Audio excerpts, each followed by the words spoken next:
If someone had told us the truth would stand taller than her check, we would have bet the jukebox on it. She didn't belong there, and she knew it from the second she stepped into the restaurant. Not because anyone said anything. No one looked at her twice, but the white linen, the impossibly soft lighting, the glint of silverware that cost more than her rent. It all whispered in her ear. "You don't fit," she swallowed, gripping the strap of her thrifted bag a little tighter as the hostess approached, polished smile and clipped tone in place. "Good evening. Welcome to Alder and Ash. Do you have a reservation?" Her voice caught. A yes. It should be under Nora Quinn. The hostess scanned the list, nodded, and gestured for her to follow.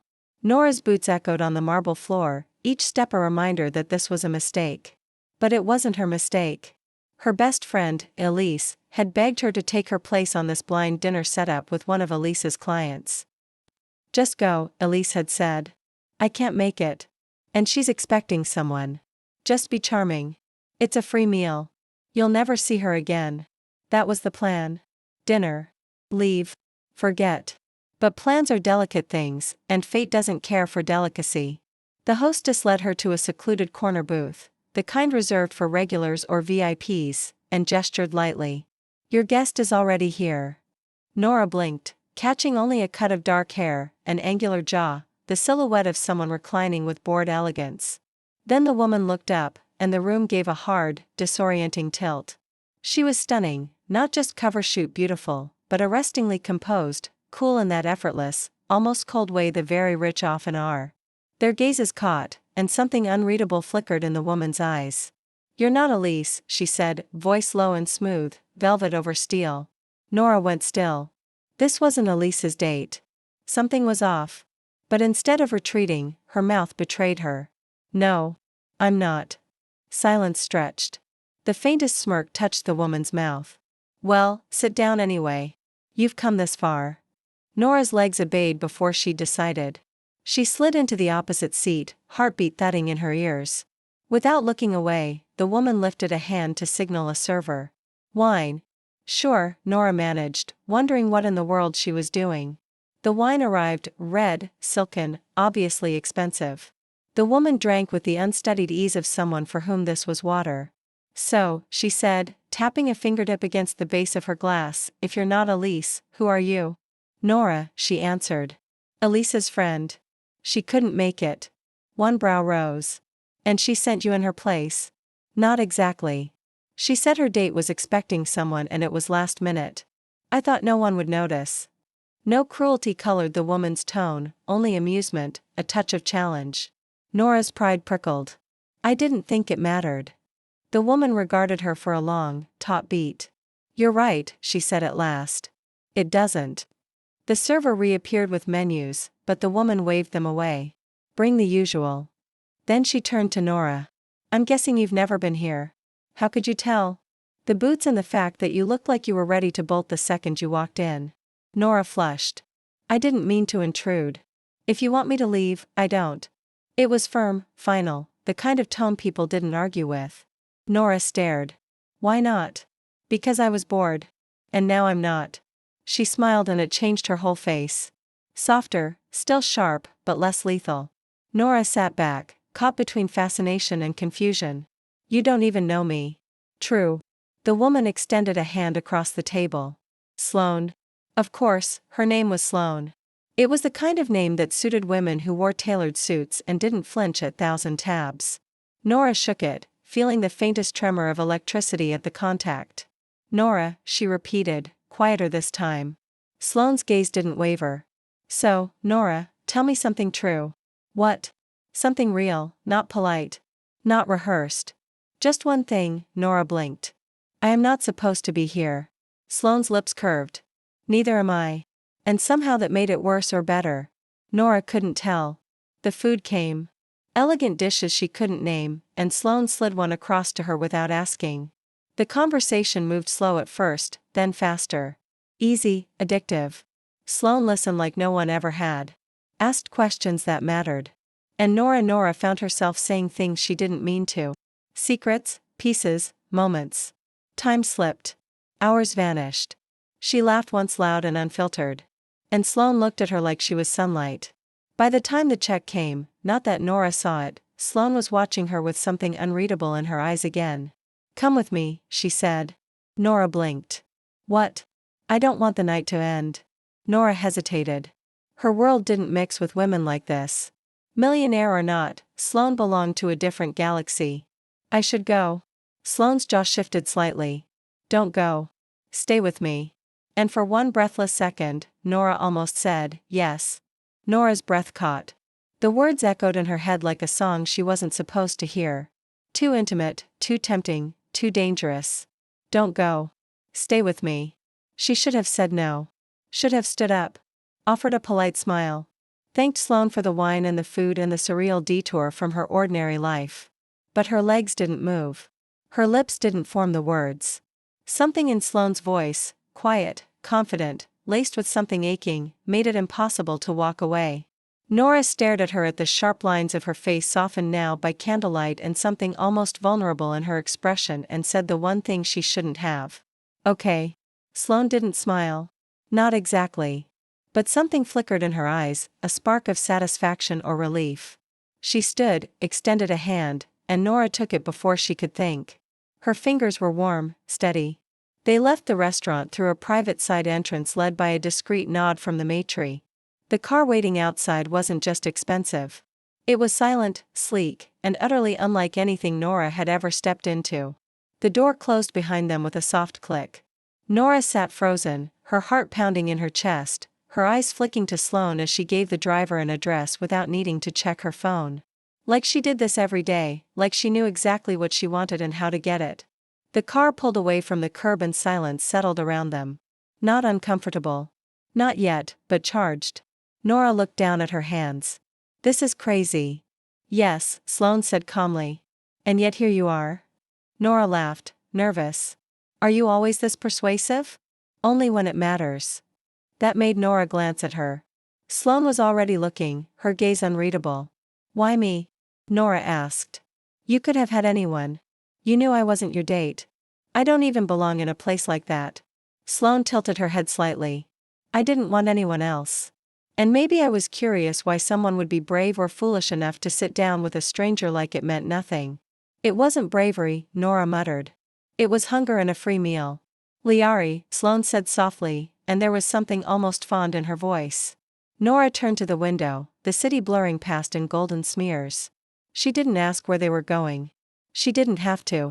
The car slowed in front of a building that screamed quiet wealth. Doormen, black marble lobby, walls of glass. Sloane let her in without hesitation. The elevator ride was silent. Tension climbing between them with every floor. When the doors opened, they stepped directly into Sloane's apartment, if it could even be called that. It was more like an art gallery with a view. Minimalist, impossibly high ceilings, a skyline so close it felt like you could reach out and touch it. Nora tried not to stare. Failed. Sloane poured them more wine, handing her a glass without speaking. Nora accepted it, her fingers brushing Sloane's again. Static bloomed in her chest. "Do you bring all your mistaken dinner guests here?" Nora asked, voice light but eyes serious. Sloane studied her over the rim of her glass. "No, I don't bring anyone here." The words landed heavy. Nora didn't know why, but she believed her. The air between them thickened. Something unsaid hovered electric. Sloane stepped closer, slow and deliberate, her gaze never leaving Nora's. She reached up, brushing a loose strand of hair behind Nora's ear. The touch was feather-light, but it set her skin on fire. "You can say no," Sloane murmured. "You can walk away. I won't stop you." And for a moment, Nora wanted to. Not because she didn't want this. God, she did, but because she knew how easily she could fall. And falling for someone like Sloane would hurt. It always hurt when you didn't belong in their world. But Sloane was standing there open, vulnerable in a way Nora hadn't expected. There were no masks now, no money, no facade, just two women in a quiet space, the silence between them speaking louder than anything else. Nora reached up, fingers brushing Sloane's wrist. "I'm not going anywhere," she said, and Sloane closed the space between them. The kiss wasn't rushed. It wasn't desperate. It was slow, exploratory, like a question that had finally found its answer. Nora melted into it, her body responding to every inch of contact, every quiet breath shared. Sloane's hands were steady against her back, grounding. Nora's heart was thundering. This was insane, dangerous, but it felt real. It felt right. When they pulled apart, Nora couldn't breathe. Sloane rested her forehead against hers. Stay the night. Nora closed her eyes. You barely know me. I know enough. Nora should have said no. She really should have, but her body said yes before her mouth could argue. Later, when the city outside was quiet and the only light came from the moon spilling through the windows, Nora lay beside Sloane, awake. She watched the woman sleep, so composed even now, and felt something coil in her chest that terrified her. This wasn't supposed to matter. She should have been gone before morning, but she wasn't. She wasn't ready to leave. And staying might cost more than she could pay. Nora woke to the low hum of the city far below, her cheek pressed to silk sheets that felt far too indulgent for someone like her. It took a beat to recall where she was, an unfamiliar ceiling, the faint trace of Sloane's perfume in the air, the warmth on the other side of the bed. Her gaze slid sideways. Sloane was already up, seated at the edge, back to her, wrapped in a robe the color of moonlight. Every line of her posture was precise, each movement measured as she sipped coffee from porcelain and watched the skyline. Good morning, Nora said softly. The woman regarded her for a long, taut beat. You're right, she said at last. It doesn't. The server reappeared with menus, but the woman waved them away. Bring the usual. Then she turned to Nora. I'm guessing you've never been here. How could you tell? The boots and the fact that you looked like you were ready to bolt the second you walked in. Nora flushed. I didn't mean to intrude. If you want me to leave, I don't. It was firm, final, the kind of tone people didn't argue with. Nora stared. Why not? Because I was bored. And now I'm not. She smiled and it changed her whole face. Softer, still sharp, but less lethal. Nora sat back, caught between fascination and confusion. You don't even know me. True. The woman extended a hand across the table. Sloane. Of course, her name was Sloane. It was the kind of name that suited women who wore tailored suits and didn't flinch at 1,000 tabs. Nora shook it, feeling the faintest tremor of electricity at the contact. Nora, she repeated, quieter this time. Sloane's gaze didn't waver. So, Nora, tell me something true. What? Something real, not polite. Not rehearsed. Just one thing, Nora blinked. I am not supposed to be here. Sloane's lips curved. Neither am I. And somehow that made it worse or better. Nora couldn't tell. The food came. Elegant dishes she couldn't name, and Sloane slid one across to her without asking. The conversation moved slow at first, then faster. Easy, addictive. Sloane listened like no one ever had. Asked questions that mattered. And Nora found herself saying things she didn't mean to. Secrets, pieces, moments. Time slipped. Hours vanished. She laughed once loud and unfiltered. And Sloane looked at her like she was sunlight. By the time the check came, not that Nora saw it, Sloane was watching her with something unreadable in her eyes again. Come with me, she said. Nora blinked. What? I don't want the night to end. Nora hesitated. Her world didn't mix with women like this. Millionaire or not, Sloane belonged to a different galaxy. I should go. Sloane's jaw shifted slightly. Don't go. Stay with me. And for one breathless second, Nora almost said, yes. Nora's breath caught. The words echoed in her head like a song she wasn't supposed to hear. Too intimate, too tempting, too dangerous. Don't go. Stay with me. She should have said no. Should have stood up. Offered a polite smile. Thanked Sloane for the wine and the food and the surreal detour from her ordinary life. But her legs didn't move. Her lips didn't form the words. Something in Sloane's voice, quiet, confident, laced with something aching, made it impossible to walk away. Nora stared at her at the sharp lines of her face softened now by candlelight and something almost vulnerable in her expression and said the one thing she shouldn't have. Okay. Sloane didn't smile. Not exactly. But something flickered in her eyes, a spark of satisfaction or relief. She stood, extended a hand, and Nora took it before she could think. Her fingers were warm, steady. They left the restaurant through a private side entrance led by a discreet nod from the maitre. The car waiting outside wasn't just expensive. It was silent, sleek, and utterly unlike anything Nora had ever stepped into. The door closed behind them with a soft click. Nora sat frozen, her heart pounding in her chest, her eyes flicking to Sloane as she gave the driver an address without needing to check her phone. Like she did this every day, like she knew exactly what she wanted and how to get it. The car pulled away from the curb and silence settled around them. Not uncomfortable. Not yet, but charged. Nora looked down at her hands. This is crazy. Yes, Sloane said calmly. And yet here you are? Nora laughed, nervous. Are you always this persuasive? Only when it matters. That made Nora glance at her. Sloane was already looking, her gaze unreadable. Why me? Nora asked. You could have had anyone. You knew I wasn't your date. I don't even belong in a place like that. Sloane tilted her head slightly. I didn't want anyone else. And maybe I was curious why someone would be brave or foolish enough to sit down with a stranger like it meant nothing. It wasn't bravery, Nora muttered. It was hunger and a free meal. Liari, Sloane said softly, and there was something almost fond in her voice. Nora turned to the window, the city blurring past in golden smears. She didn't ask where they were going. She didn't have to. The car slowed in front of a building that screamed quiet wealth. Doormen, black marble lobby, walls of glass. Sloane let her in without hesitation. The elevator ride was silent.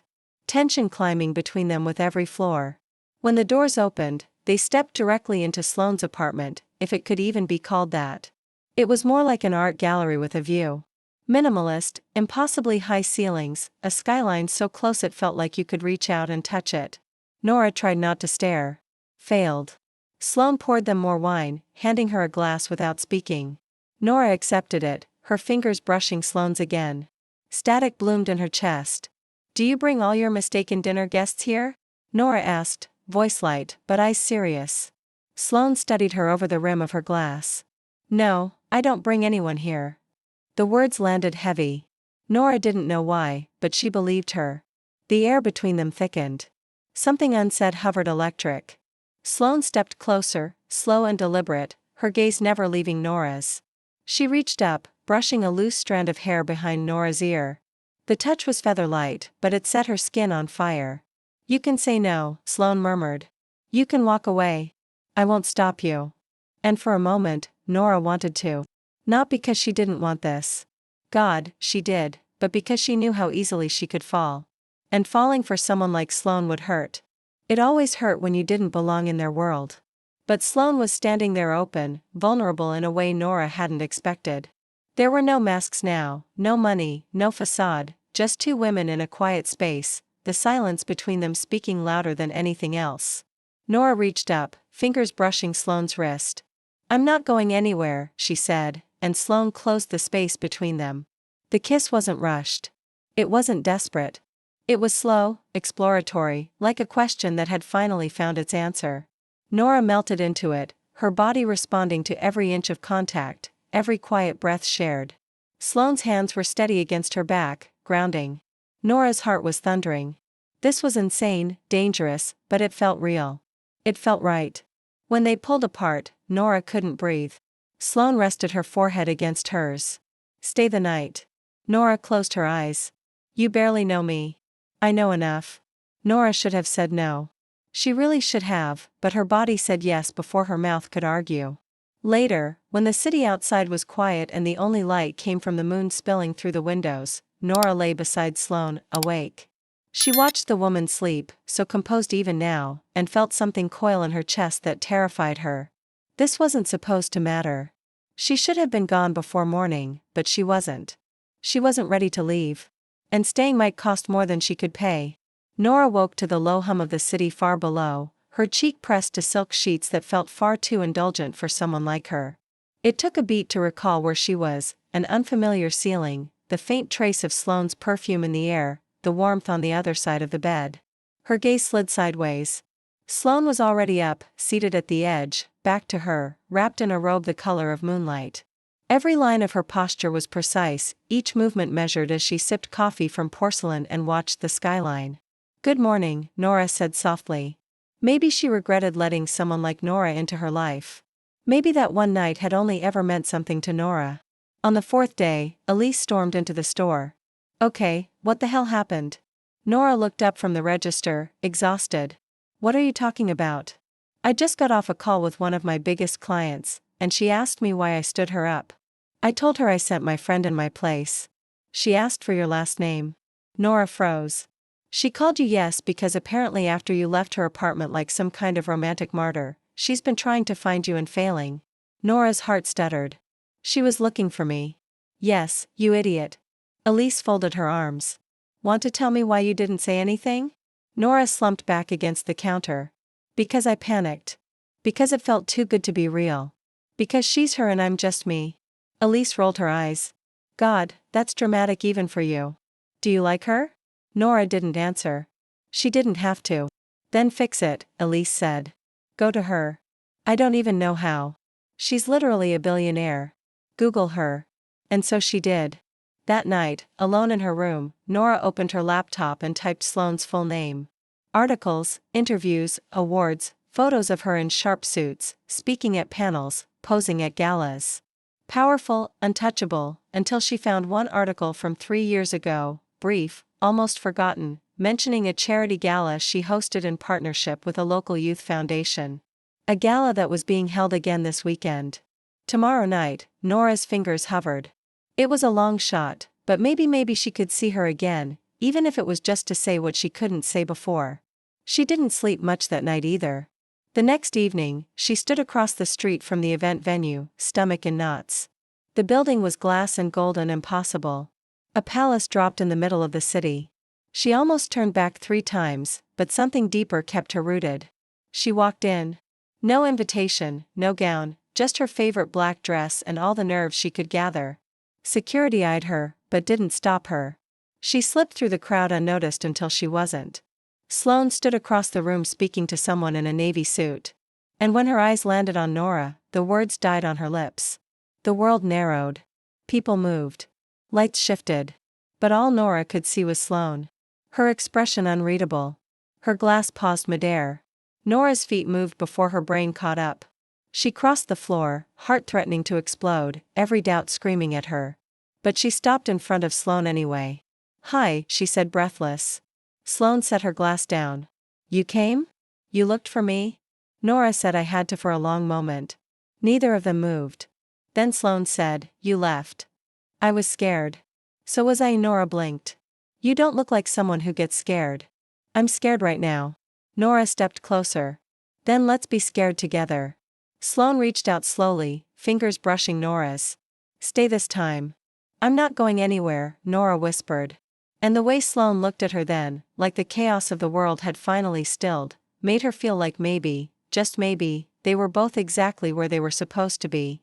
Sloane didn't speak right away. Her fingers closed around Nora's as if confirming she was real, like the moment might vanish if she looked away. Nora stood still under her gaze, the noise of the gala melting into a distant hum. All the sharp edges that Sloane usually wore like armor seemed to soften as she studied her, and for a brief second. Neither of them belonged to this room. Come with me, Sloane said quietly, and Nora followed. They weaved through the crowd unnoticed or ignored until Sloane led her into a private corridor. A security guard gave Sloane a respectful nod before opening a side door, revealing a quiet lounge lit only by the low amber glow of wall sconces. The door shut behind them and silence settled like a fragile thread. Nora could hear her own heartbeat. Sloane turned to face her fully, arms crossed, not in defense, but in restraint. Why did you really come tonight? She asked, voice calm, but low, as if afraid of the answer. Nora hesitated, throat tight. Because I couldn't stop thinking about you. Because I walked away from what felt like the start of something real, and I couldn't live with the thought that I ruined it before it had a chance. Sloane's expression shifted, subtle, unmistakable. I thought I scared you off. You did, Nora admitted. But it wasn't you. It was me. I'm not used to feeling that much, that fast. And you? What about me? Nora let out a breath. You make it worse and better, at the same time. Sloane's gaze didn't waver. You make me want things I forgot I could want. The words hung there, raw enough that Nora had to look away. I don't know how to do this, she whispered. I don't know how to be with someone like you without feeling like I'm going to break. Then we'll learn together, Sloane said, stepping closer. What if I disappoint you? What if I disappoint you? Sloane countered, voice almost tender. You think I have everything, but you don't know what it cost to build this life, what I had to become to survive it. There's nothing perfect about me, Nora. You still terrify me, Nora said, a laugh catching and breaking. Good, Sloane replied. Because you terrify me, too. Something opened in both of them, a mutual surrender, a quiet truce with their fear. Sloane's hand rose to Nora's cheek, thumb brushing lightly along her skin. You came back, she said again, softer. That has to mean something. It means everything, Nora breathed, leaning into the touch. Sloane kissed her. Not tentative like before, but sure, threaded with urgency, anchored by the ache of all that hadn't been said. Nora's hands found Sloane's waist, gripping as if afraid to lose her again. Sloane answered in kind, pulling her closer, deepening the kiss until nothing existed but the warmth of mouths meeting, breath mingling, bodies yielding. When they parted, breathless, Sloane rested her forehead to Nora's. Come home with me. Nora hesitated, not because she didn't want to, but because she did, so much it hurt. No expectations, Sloane promised. I just want you near me. No pretending, no disappearing. Just you. Nora nodded slowly. Okay. The ride to Sloane's penthouse was quiet but electric. Nora watched the city glide by, her fingers laced with Sloane's on the seat between them. She didn't speak. She didn't need to. When they stepped into the apartment, something felt different. The lights were low. The city spilled out before them, but it wasn't the view Nora was looking at. It was Sloane. She was watching her with something intense in her eyes. Not lust, not even affection, something closer to awe. Nora set her coat down and turned, unsure of what came next. Sloane, I don't want to lose you again, Sloane said suddenly, voice tight. So don't let me. The words knocked the air from Nora's lungs. She stepped closer, resting a hand against Sloane's chest, feeling the wild rhythm of her heart. Then don't give me a reason to run. I won't, Sloane whispered. But you have to let me try. They ended up on the couch, tangled in each other's warmth, talking in murmurs long into the night. No labels, no plans, just pieces of truth traded like currency. Nora told Sloane about the bookstore, the nights she couldn't sleep, the dreams she buried years ago. Sloane told her about her mother, the expectations she'd fought, the loneliness that success never managed to erase. Sometime after midnight, Nora fell asleep with her head on Sloane's chest. And for the first time in a long time, Sloane didn't feel alone. But in the quietest hours of the morning, when the city was a blur of muted light, Sloane stood by the window, her phone in hand, a message from her assistant glowing on the screen. Your father's legal team reached out again. They want to settle. She stared at the text, jaw tense. The past she never spoke of was creeping closer, and she didn't know how long she could keep that world from touching Nora. She turned back to watch the woman asleep on her couch. The only thing that had felt real in years, and wondered how long the truth could stay buried before it tore them both apart.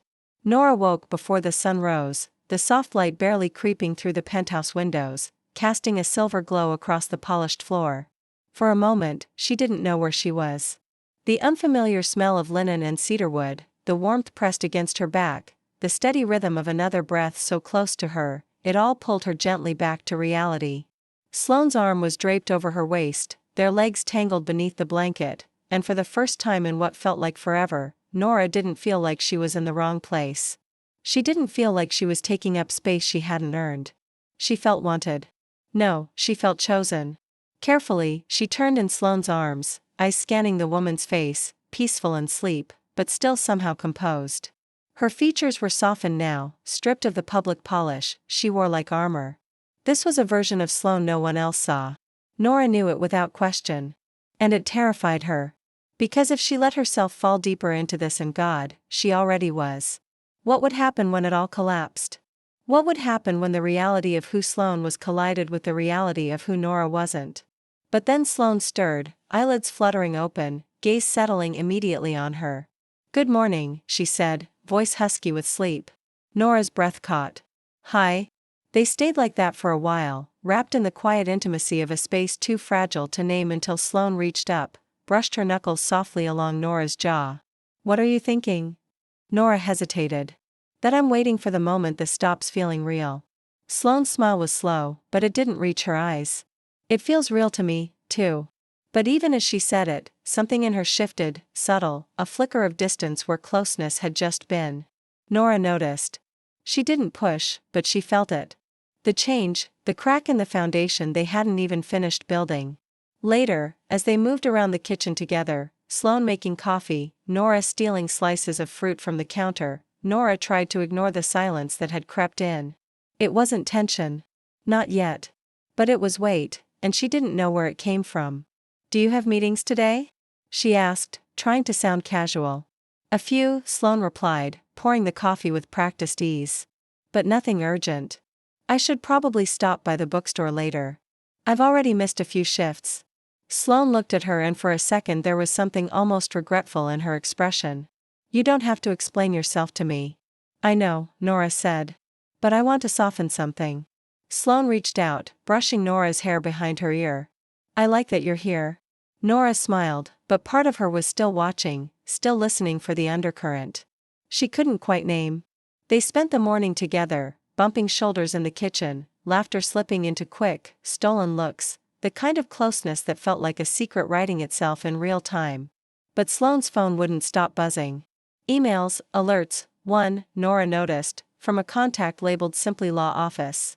Sloane ignored it, yet every time the screen lit, her posture tightened. By early afternoon, Nora stood at the window, watching the city churn below, and finally asked, "Is everything okay?" Sloane didn't answer at once. Then, "It's nothing you need to worry about." "That's not what I asked," Nora said, turning. Sloane's gaze flicked to hers. "It's just business. But it's affecting you. It's complicated. Try me." Sloane set down her cup and came to stand beside her. Eyes on the glass rather than on Nora. "My father and I haven't spoken in years. He's trying to force something, a settlement, a re-entry into my life, whether I want it or not." "And do you?" Nora asked, gentle. Sloane looked, then, the answer etched in the line of her jaw. "No." Nora reached for her hand, squeezed. "Then tell him no." "It's not that simple," Sloane murmured. "When someone like him decides to push, the whole world leans with him. There are legal threats, financial pressure, memories I've spent a lifetime carrying." Nora felt the ache under each word, a steady pulse. "You don't have to face it alone." Sloane blinked, moved, like she might finally lower the wall. Then the phone buzzed again, and this time she picked up. "Excuse me," she said softly. Nora nodded, watching her disappear down the hall. The call lasted 15 minutes. When Sloane returned, her face gave nothing away. "I have to go to the office now." "Is everything? I just have to handle it," she said, shrugging into her coat, voice calm but far away. "Stay as long as you'd like." And just like that, she was gone. Nora stood in the quiet Sloane left behind, the space suddenly too wide, too still. She drifted through the apartment, unsure what she could touch, where she fit, what she was allowed to do. She ended up on the couch, knees drawn up, Sloane's scent threaded through the cushions. Surrounded by comfort, by the heft of everything Sloane had built, Nora felt utterly out of place.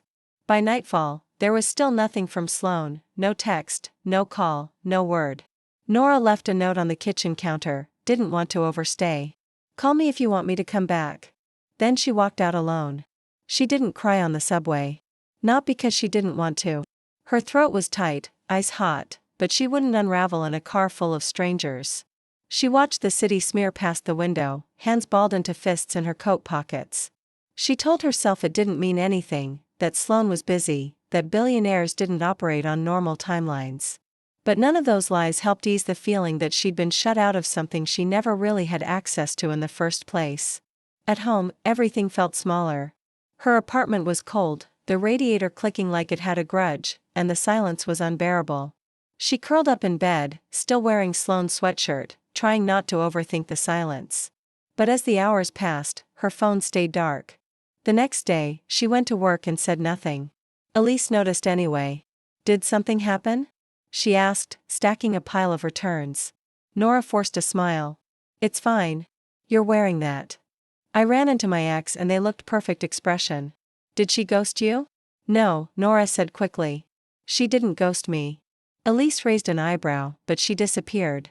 "She said she had to handle something." "It's complicated." Elise leaned against the counter. "You like her?" Nora didn't answer. Elise nodded. "So, here's the thing. When someone like Sloane, someone powerful, used to control, starts pulling away, it's usually because they're afraid. Not because they don't care or because they realize I don't belong in their world," Nora muttered. Elise gave her a look. "Stop. You're doing that thing again," the I'm not enough speech no one wants to hear. You are enough. And if she doesn't see that, it's her loss. Nora nodded, but her chest still ached. That night, Sloane finally called. Nora stared at the screen when her name lit up. For a moment, she didn't move. Then she answered. Hey, you left, Sloane said. Her voice was calm. Too calm. I didn't know if I should stay. I told you to. You didn't say anything because I didn't know what to say. Silence stretched between them like glass. Nora sat on the edge of her bed, fingers trembling. Are you okay? Sloane exhaled slowly. No, Nora closed her eyes. Do you want to talk about it? Not over the phone. Then tell me where you are.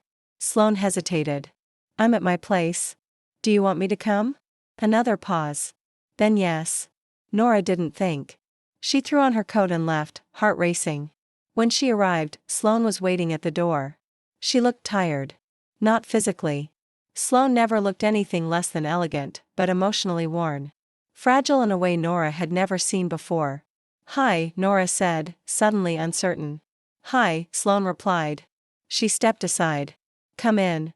Nora entered slowly, unsure of what she was walking into. The lights were low, the apartment quiet. Sloane led her to the living room where they sat on opposite ends of the couch like they didn't know how to be close anymore. Finally, Sloane spoke. My father's trying to force a settlement that would put me back under his control. Not legally, not directly, but financially. He wants to merge his assets into my company, make it look like a family reconciliation. The board is pressuring me to agree. Publicly, it would look good. And privately? Privately? It would destroy me. Nora nodded slowly. Why haven't you told anyone? Because vulnerability is weakness in my world. Because if I let them see me bleed, they'll use it. I'm not them, Nora said quietly. Sloane looked at her. No, you're not. So, let me be something different. Sloane's eyes closed briefly. When she opened them again, there was a storm behind them. I don't know how to let people in. Start with me. Nora moved closer carefully as if Sloane might flinch. You don't have to be strong all the time. Not with me. Sloane didn't pull away. She let Nora take her hand. I'm scared, she whispered. Me too, Nora said. But I'd rather be scared with you than safe without you. That cracked something open. Sloane leaned in, pressing her forehead to Nora's. I'm going to fight him, but it's going to get messy. There will be press, rumors. You might be dragged into it. I don't care. You should. Maybe, Nora said. But I don't. They stayed like that for a long moment, breathing the same air. And then Sloane kissed her. Not gently, not cautiously, but with the kind of desperate need that came from nights spent alone with too many thoughts. Nora responded in kind, fingers in her hair, heart pounding. It wasn't about sex. It wasn't about comfort. It was about wanting, about choosing each other again. Even when it was hard, especially when it was hard. When they finally pulled apart, Nora rested her head on Sloane's shoulder. I don't want to lose this, she whispered. You won't, Sloane said. But her voice shook. The next morning, they had coffee together, quiet and close. Nora left for work with a kiss on her cheek and a promise to come back that night. But halfway through the afternoon, Elise stormed into the bookstore, holding her phone out like it was on fire. Nora, you need to see this. Nora took the phone. On the screen was a gossip site headline in bold letters. Sloane Boss's secret girlfriend revealed. Struggling bookseller caught in the middle of billion-dollar family feud. Below it, a grainy photo of her taken from outside Sloane's building walking out the door the night she left. Her face, her name, her life exposed. Nora stared at the screen, her chest hollowing. How?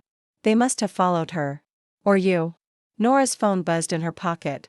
She didn't need to look to know it was Sloane, but this time she didn't pick up. Nora sat in the break room, phone heavy in her hands, the headlines still glowing back at her like a threat. Her face, her real face, plastered across the internet, pulled from the shadows of Sloane's world and thrown into the harsh light of public curiosity.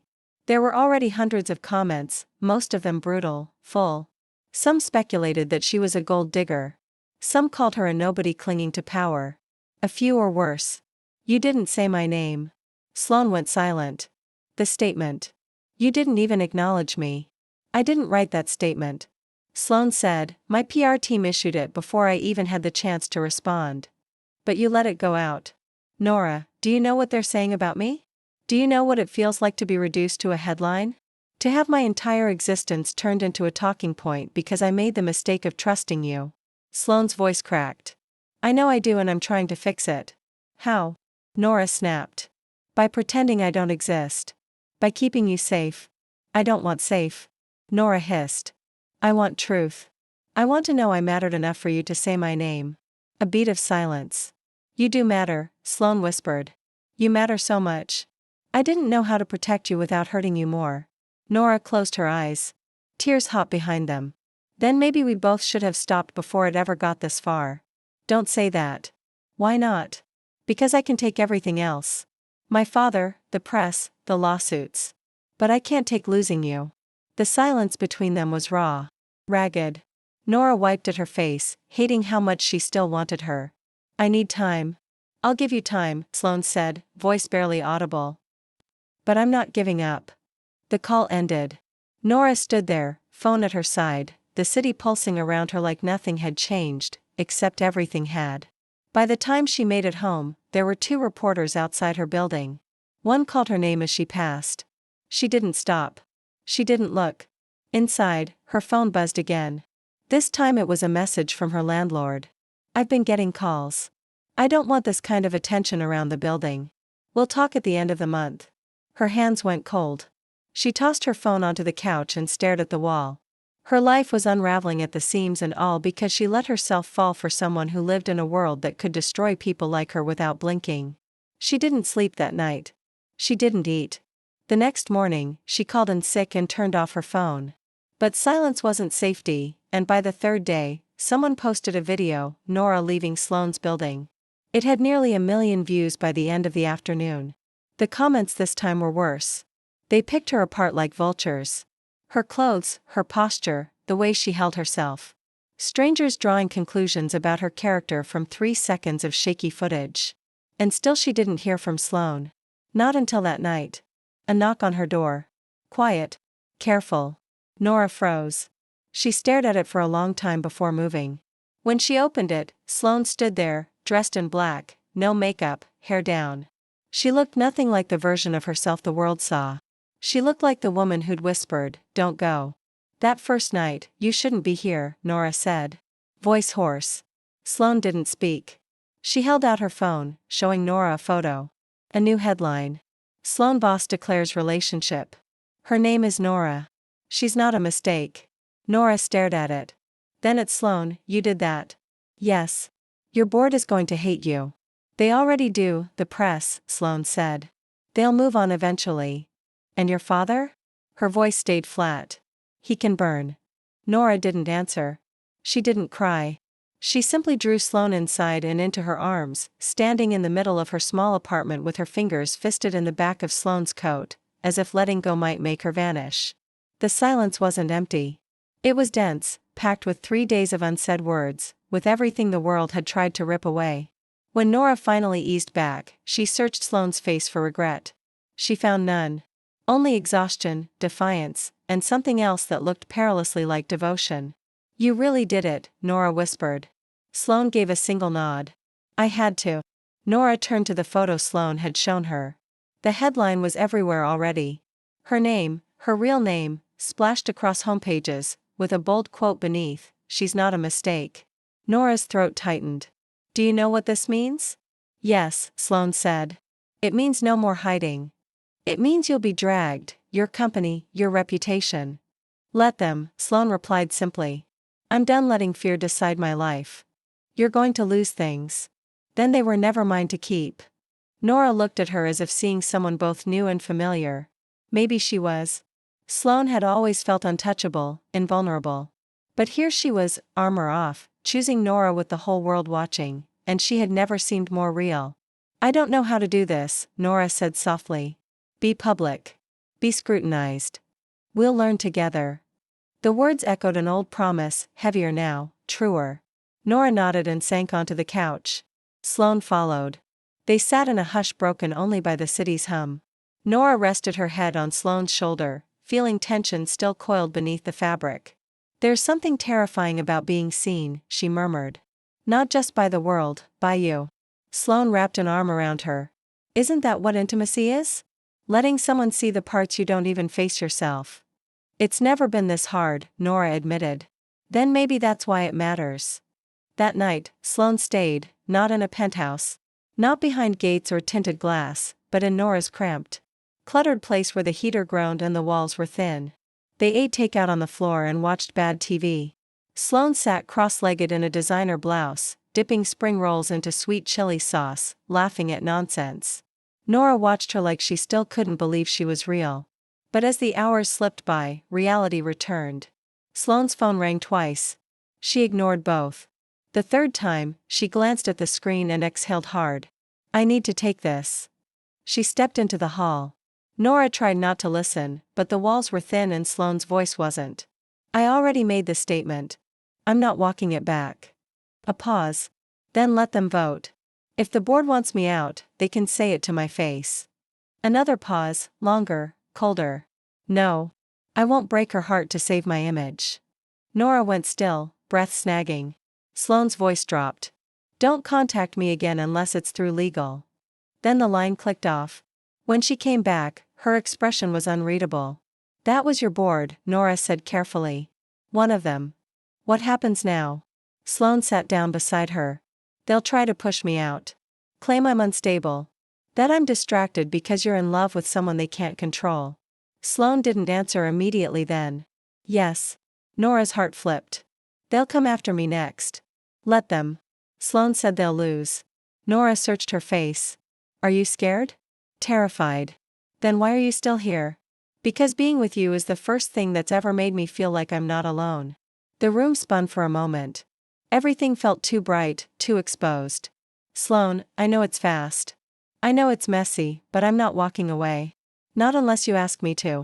Nora shook her head slowly. I'm not asking. The kiss that followed wasn't perfect.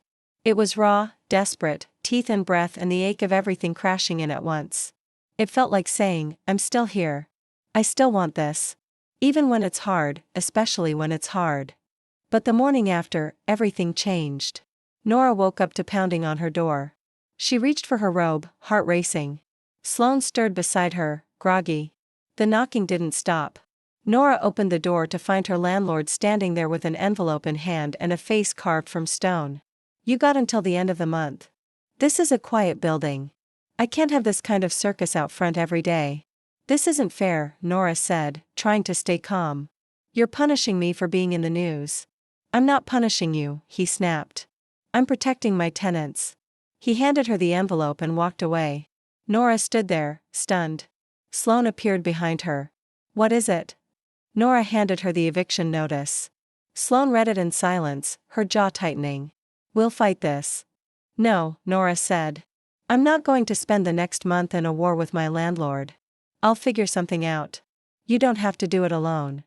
I know, but her voice didn't sound sure. Later that day, Sloane returned to her company headquarters for the first time since the press broke. She walked into the boardroom with her chin high, shoulders squared. The entire table of men stared at her like she was already gone. She didn't flinch. Let's make this quick, she said.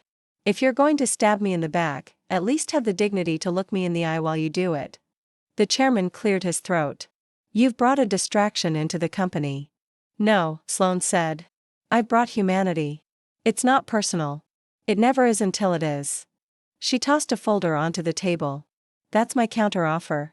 I stepped back for 6 months publicly. You get your clean face. I get my company back when this dies down. But I'm not walking away. Not now. Not ever. Silence. Then slowly, one of the younger board members nodded. Another followed. A third. The chairman looked at her displeased, but boxed in. Fine. Sloane didn't smile. She didn't thank them. She stood and walked out like a woman who had just bought herself time. But as she exited the building, her phone buzzed. A new message from a number she didn't recognize. It was a single line. You think you can protect her? You don't know what we know. Sloane's blood ran cold. Sloane stared at the message, her fingers tightening around the phone until her knuckles turned white. You think you can protect her?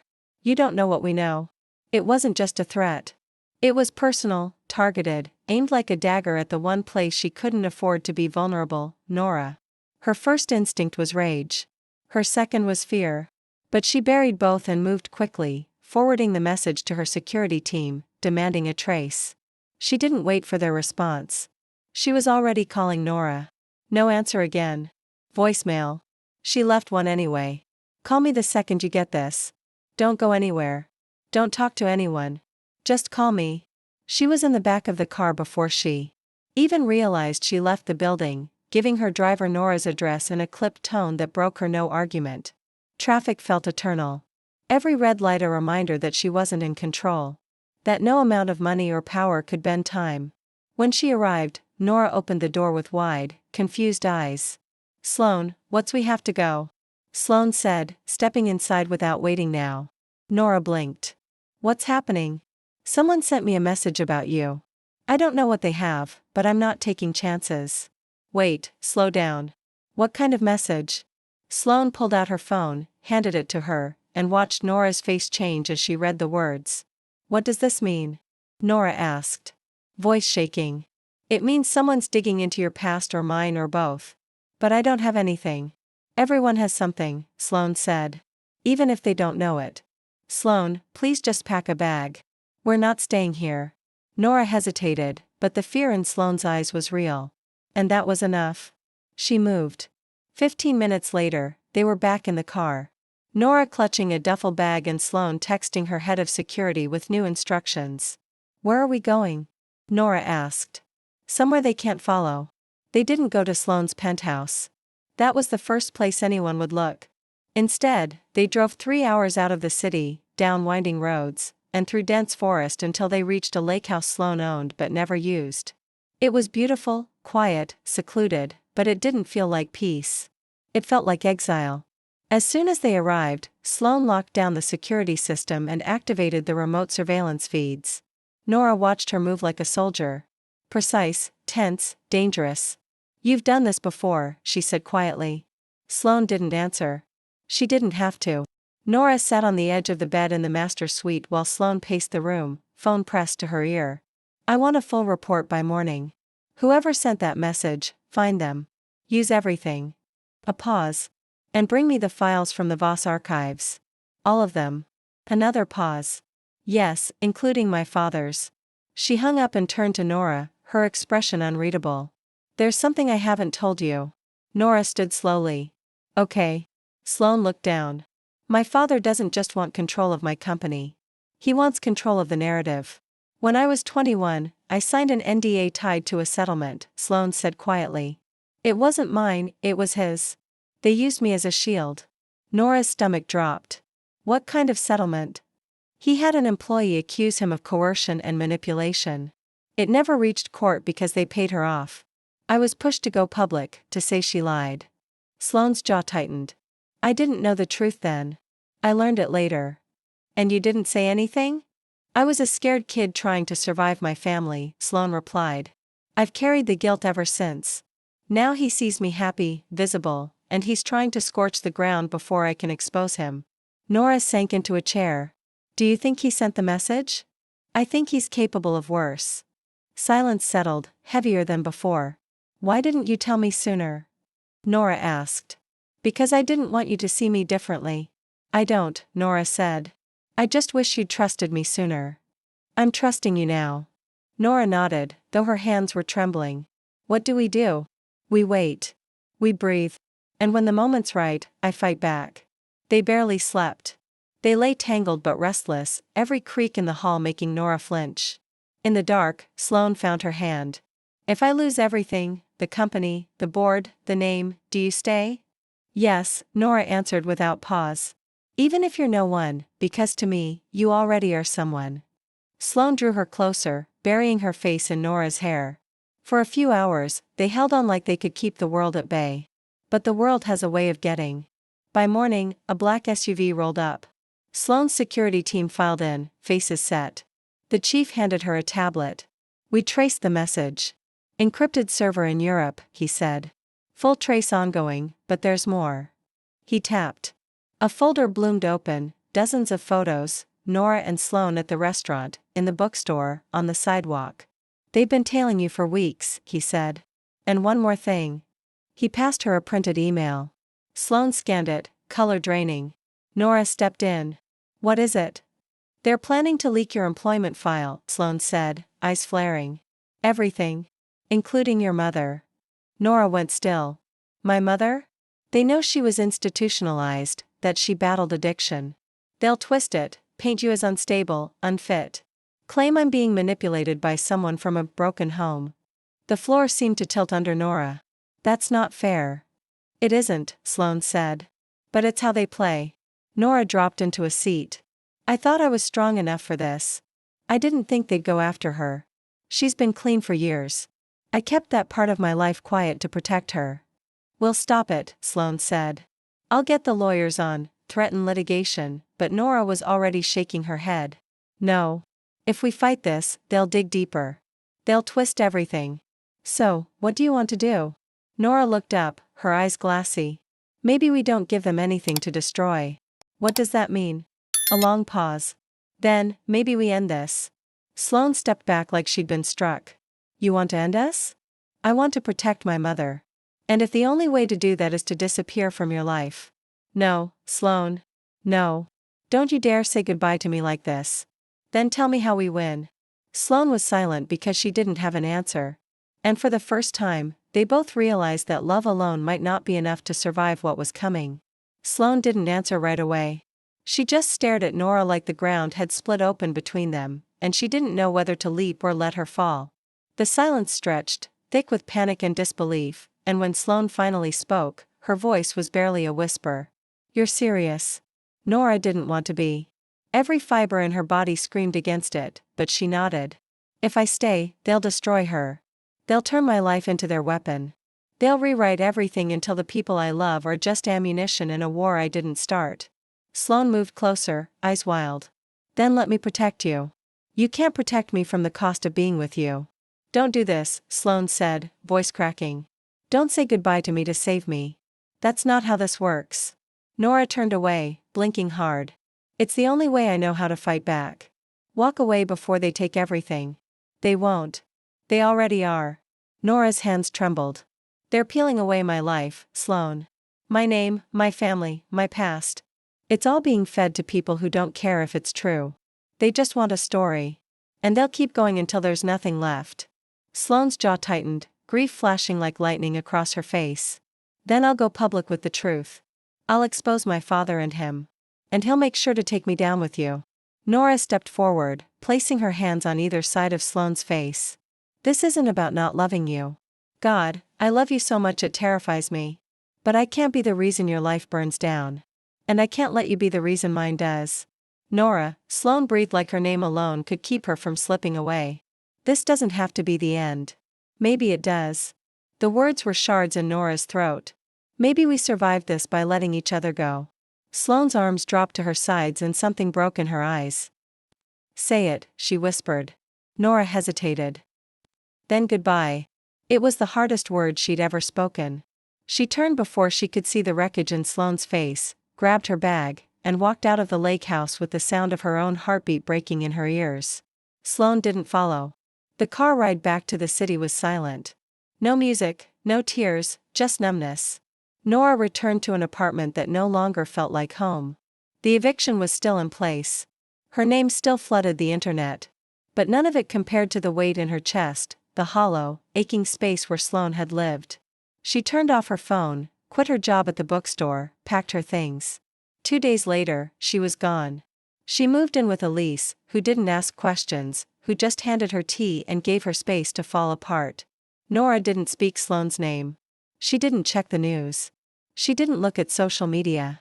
She tried to forget, but forgetting someone like Sloane wasn't possible. Her voice still echoed in her sleep. Her touch lingered like memory. And the worst part wasn't the pain. It was the silence. Sloane didn't call, didn't text, didn't chase her, and Nora told herself that was what she wanted. That silence meant Sloane respected her decision. That distance meant she cared, but it didn't feel like care. It felt like abandonment, like the kind of love that let go too easily, and that hurt more than anything. Meanwhile, across the city, Sloane sat in her office, staring out at the skyline, her reflection ghosted in the glass. The board had accepted her temporary leave. Her name was still in media, but the fire was cooling. Her father had gone silent for now. But none of it mattered. Not without Nora. She had the power, the reputation, the control, but none of it could fill the space Nora had left behind. She tried to write the message 100 times. Tried to call, but every time she picked up the phone, she remembered the way Nora looked at her that night. Like love wasn't enough to fix what the world had done. So, she said nothing until the silence became unbearable. 1 week, 2 on the 15th day, Elise found Nora on the couch, half awake, scrolling through job postings. "Are you really going to pretend you're okay forever?" Elise asked. Nora didn't look up. "I'm surviving." "That's not the same as living. Living hurts. So does loving. But at least it means something." "I ended it." And Elise folded her arms. "Maybe you were wrong." Nora finally looked up. "I did what I had to do." "No. You did what you thought would hurt less. But you're still hurting, So maybe it's time to stop trying to outrun it." Nora didn't answer. That night, she opened her phone for the first time in 2 weeks. There were no new messages, nothing from Sloane.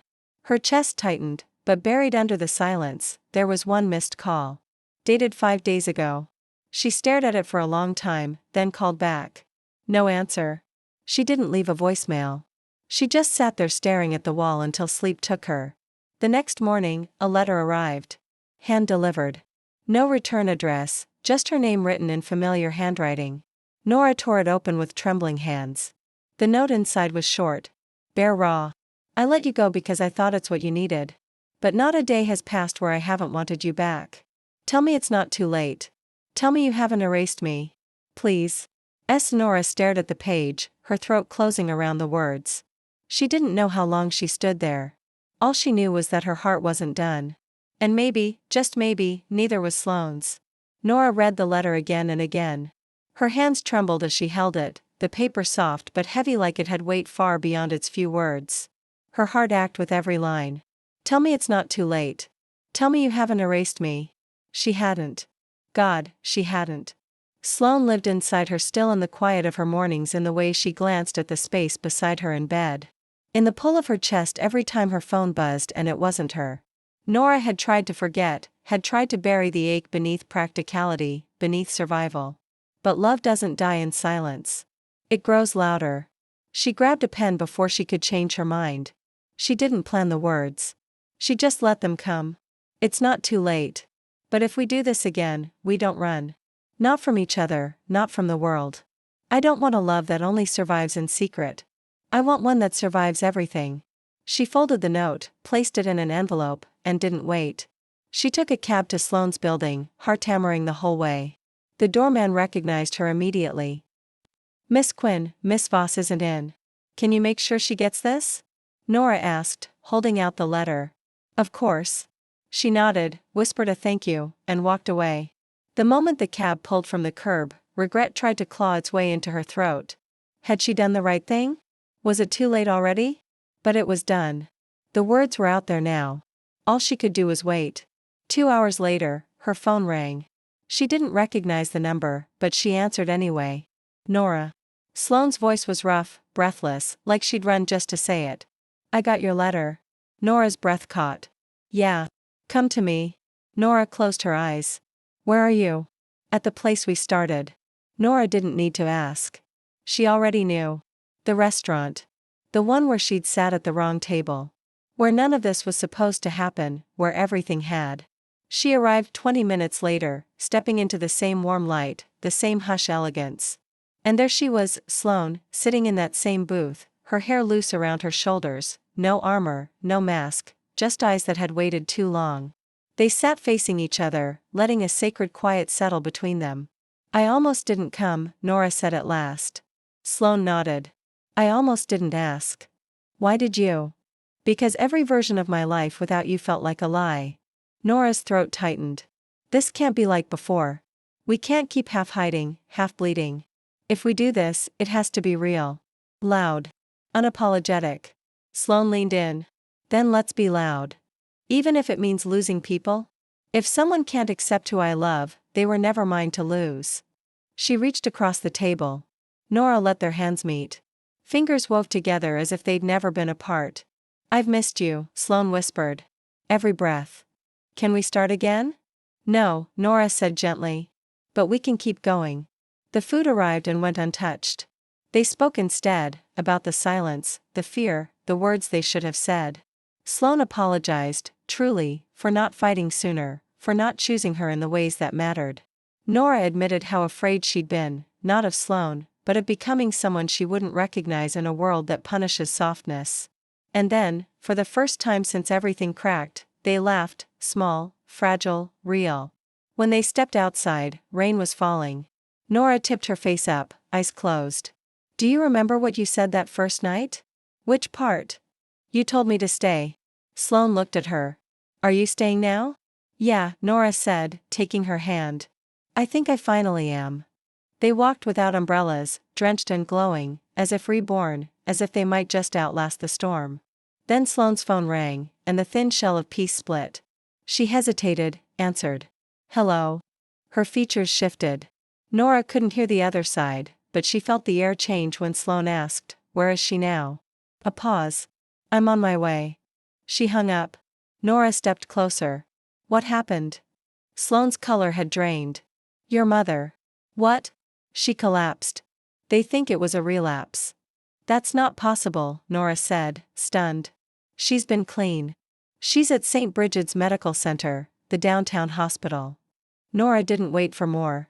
She ran, through wet streets, breath snagging, the city streaking past like static. Her shoes filled with rain. She barely noticed. All she could hear was Sloane's voice echoing, Your mother collapsed. She hardly registered Sloane catching up, falling into stride beside her, silent, steady, until the hospital rose ahead. Nora didn't slow. She pushed through the doors, eyes scanning the lobby like her heart might stop if someone didn't tell her something now. Margaret Hale, she said to the nurse at the front desk, breathless, she was brought in. Possible overdose or something. Please. The nurse nodded quickly, typing. She's in recovery now. Stable. We're monitoring her. The doctor will be out shortly. Nora sagged against the counter, body catching up to her panic. Sloane stood behind her, a quiet wall of support, close but not touching. Nora didn't think she could survive being touched right now. Minutes passed or hours. Time folded in on itself. Finally, a woman in scrubs approached. Expression professional but kind. Miss Quinn, yes. Your mother was found unconscious by a neighbor. She had alcohol in her system, enough to be concerning, but not lethal. We also found traces of prescription sedatives. It's unclear if this was intentional or accidental, but her vitals are stabilizing. She's awake now, but disoriented. Nora swallowed, every muscle in her body trembling. Can I see her? Of course. Just one visitor at a time. Nora nodded, barely registering Sloane's hand on her arm, grounding her. She walked down the hallway slowly, the sterile light making her skin crawl. When she reached the room, she hesitated at the door. Inside, her mother lay on the hospital bed, pale, hair damp with sweat, eyes closed. She looked small, fragile, like time had folded her into something Nora didn't recognize. Mom, she said softly. Margaret stirred, eyes fluttering open. They were glassy, unfocused. But when they landed on Nora, something shifted. Nora, I'm here. You shouldn't be. Nora stepped inside, swallowing the lump in her throat. What happened? Margaret looked away. It was just one drink. I thought I could handle it and the pills. Her mother closed her eyes. I've been anxious. Couldn't sleep. It wasn't supposed to be like this. Nora sat beside her, hands clenched. Why didn't you call me? Because I didn't want to be your shame again. That broke something. Nora looked down, tears blurring her vision. You're not ashamed. You're my mother. You had a life. I saw you on the news with that woman, Sloane. That's not what matters right now. It matters to me, her mother whispered. Because for the first time, you looked happy. And I didn't want to be the reason that stopped. Nora reached for her hand. You're not the reason. The world is cruel and complicated and unforgiving. But you're not the problem. Margaret looked at her. I didn't want to ruin you. You didn't. But if you don't fight for yourself, this will ruin us both. Silence settled heavy. Nora sat with her until her mother drifted off again, then stepped into the hallway where Sloane was waiting. Their eyes met. She's okay, Nora said, voice cracked. It was a drink. Pills. She didn't mean for it to go this far. At least I don't think she did. Sloane stepped forward. You don't have to explain. I'm here. Why? Nora asked suddenly. Why are you here after everything? Because you're not alone in this. Not anymore. Even if this gets worse, especially if it does. Nora's eyes stung. I've never let anyone in during these moments. I've always dealt with it alone. It felt safer that way. Safe isn't the same as loved. That undid her. Nora collapsed into Sloane's arms. Silent tears soaking into her coat, and Sloane held her like she'd been waiting to do it forever. When they left the hospital, the sky was still gray, but the rain had stopped. Sloane offered to take Nora to her place. Nora shook her head. Not yet. So Sloane walked her back to Elise's apartment and didn't push. Before she left, she brushed a thumb against Nora's cheek. If you need me, I'll call. I'll answer.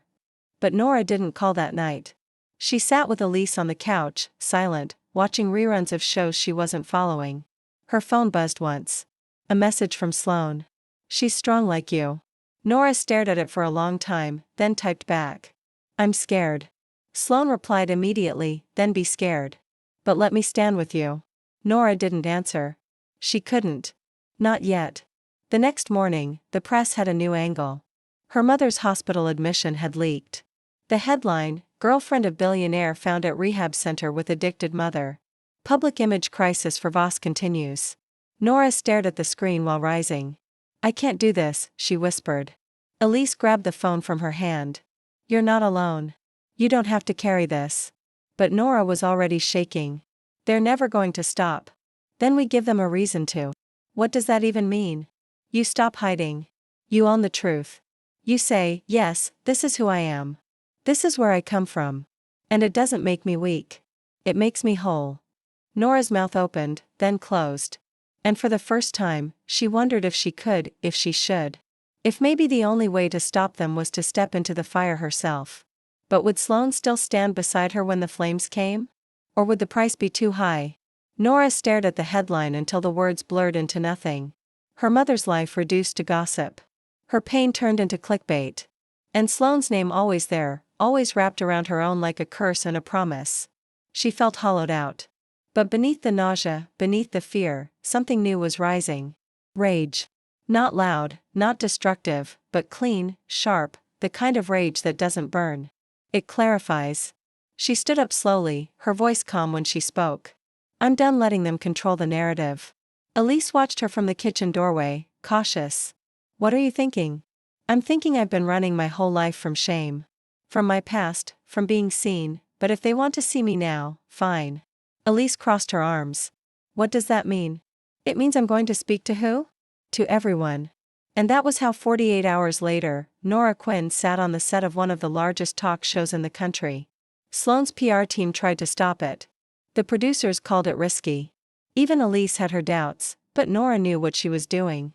She wasn't here to beg for sympathy. She was here to reclaim her name.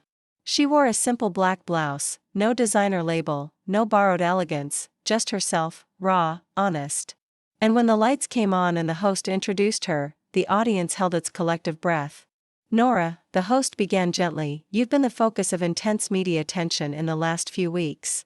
Many stories have surfaced about your personal life, your family. How are you feeling sitting here now? Nora smiled, but it didn't reach her eyes. Terrified, but also strangely free. Why free? Because I've spent my entire life trying to be invisible, believing that if people knew the truth about where I came from, about my mother, about everything, I'd lose whatever worth they thought I had. But now that everything's out there, there's nothing left to hide. And maybe that's where real strength begins. The host nodded. Let's talk about your mother. The media has painted a harsh picture. Yes. Nora said they found out about her past. Her struggle with addiction, her time in treatment. But what they didn't report is that she's been clean for years. That she rebuilt her life one painful quiet step at a time. And that relapse is part of recovery, not failure. She's the strongest person I know. And your relationship with Sloane Voss? The question hung in the air like a loaded gun. Nora looked straight at the camera. Sloane didn't destroy my life. She saved it. She saw me when I was doing everything I could not to be seen. She made me believe I was worth loving. Not despite my past, but with it because of it. Loving her didn't ruin me. It revealed me. The audience was silent. Then someone clapped. Then more. The applause was real. Not for a sound bite, but for truth. After the show, Nora stepped outside into the blinding sun. She felt like she'd stepped out of a storm. And standing there, just beyond the gate, was Sloane, dressed in gray, sunglasses in hand, looking like she'd been holding her breath for days. Nora froze. Sloane walked toward her. "You really did it." "I had to." "You are extraordinary," Sloane said softly. "You were brave." "I was honest." "That's even harder." They stood there caught in the gravity of each other. Sloane's voice dropped. "Do you know what it did to me? Watching you speak those words about your mother, about us." Nora stepped closer. "I meant every one of them. Even the part where you said, 'I saved you.' Especially that part. Because I don't feel like a savior. I feel like a storm that came into your life and broke everything. Then we'll rebuild it together," Nora whispered brick by brick. Sloane reached for her hand, held it tightly. "Come with me." "Where?" "Home." But the moment shattered before they could take a step. A voice behind them called out sharp and familiar. "Miss Voss." It was a reporter. Then another. Then two more. Cameras, microphones, flashbulbs. "Is it true you're planning to sue your father? Are you stepping down from Boss Group permanently? Do you think your girlfriend's interview has jeopardized your corporate relationships?" Nora went stiff. Sloane stepped forward, shielding her. "No comment." "Miss Quinn, do you have a response to the accusations that you exploited this relationship for media attention?" Nora's breath hitched, her fingers curled into fists. Sloane turned sharply. "Back off. This is a public space," the reporter said. She put herself in the spotlight. Nora's body was shaking. Not from fear, but fury. "You want a quote?" she said suddenly. "Here it is. I didn't put myself in the spotlight. You dragged me into it. You took pieces of my life you didn't earn the right to touch. But I'm still standing and I'm not going anywhere." Then she turned to Sloane. "Let's go."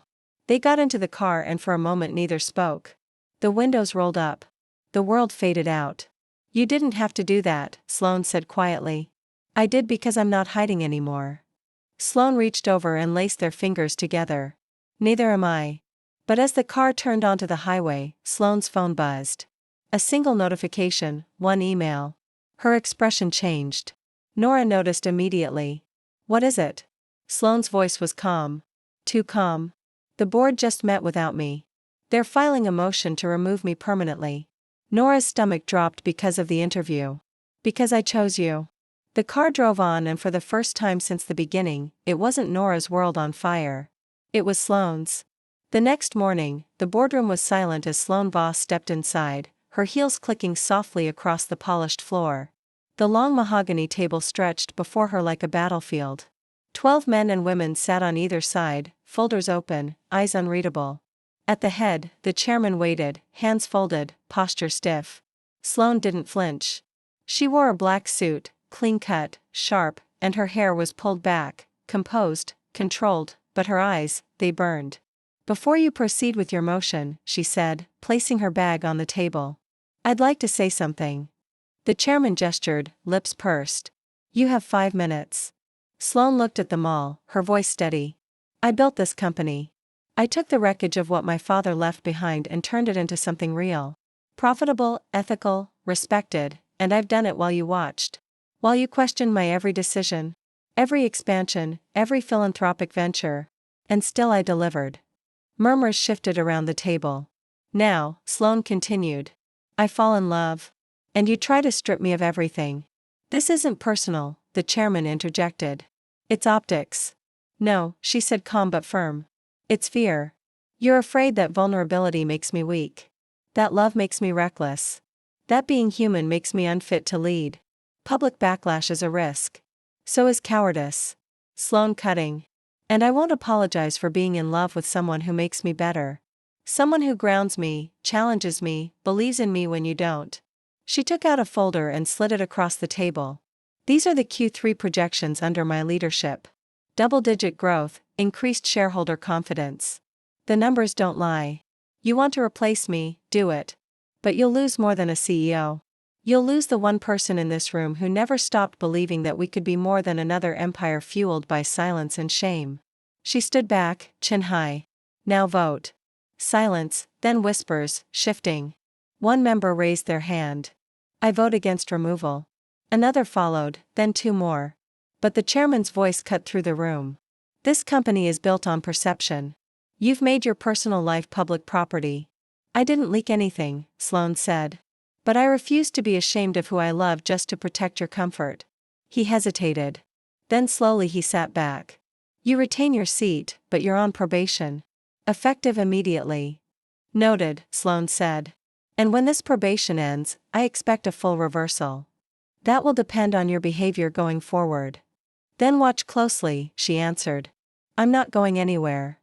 She left without another word. Her hands were shaking by the time the elevator doors slid shut, and her phone was already buzzing. How did it go? Nora asked. I'm still CEO. A thin breath of relief moved across the line. Still counts. Where are you? On your front steps, Nora said. With coffee. Sloane laughed, the first real laugh in days. I'm almost there. When she arrived, Nora stood with two paper cups, wind teasing her hair, eyes bright. Sloane didn't bother with small talk. She walked straight into her arms. They stayed like that on the sidewalk, letting the city smear around them. You okay? Nora whispered. Not yet, Sloane breathed. But you're here, so maybe I will be. What now? Now, Sloane said, drawing back to look at her, we start over. And this time, we don't hide. They didn't. The weeks after weren't gentle. The media kept circling. Rumors kept coming. But Nora stopped shrinking from them. She began publishing small essays, on love, recovery, truth. Her words found people. People listened. Sloane fought through every board session, every side-eyed whisper, and refused to bend. Slowly, the headlines shifted tone. The noise dimmed. The flames cooled. Months later, they stood on Sloane's balcony with wine, the city lights stretched out like a promise. You know what I've realized? Nora said, turning toward her. Tell me. This never should have started. Sloane's brow knit. What? It was a mistake. Wrong table. Wrong night. Sloane narrowed her eyes. Are you trying to ruin the moment? Let me finish. Nora smiled. It was all wrong, and somehow it gave me everything that was right. Sloane stepped closer, brushing a thumb along her cheek. You were never a mistake. Neither were you. Sloane's voice lowered. Then stay. Not just tonight. Not just until the world forgets. Stay for good. Nora's answer came without a tremor. I'm not going anywhere. Under the soft wash of the city, with wind curling around them and the world's clamor falling away, they kissed, deeply, completely, like every goodbye had been leading here. Like every storm had cracked just so the light could find them. And it did. If you enjoyed this and want to support the channel in a special way, tap the thanks button, the heart with the $sign. With super thanks, you can make a direct contribution that helps me keep creating videos for you.